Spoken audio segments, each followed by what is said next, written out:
neturėsim nei protų, neturėsim nei galimybės atsinaujinti, neturėsim galimybės nei žengti į priekį.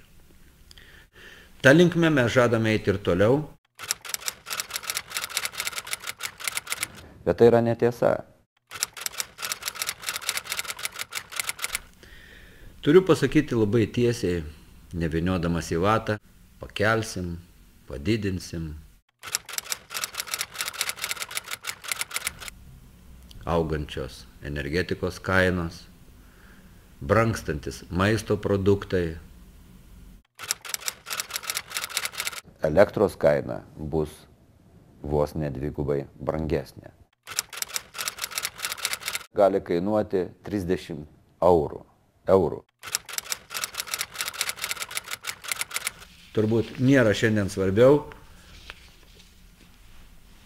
kaip taupyti. Svarbiausias turbūt momentas, kad mes tampam visiškai priklausomi nuo kainų, kurias mums padiktuos Rusija. Ką tai reiškia?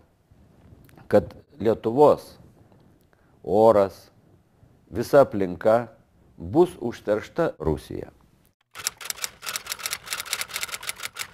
Siūlau ateiti rinkimus, siūlau balsuoti.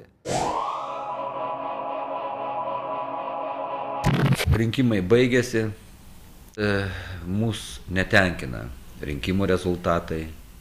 Klaida, jog mes atėjome į šią vyriausybę.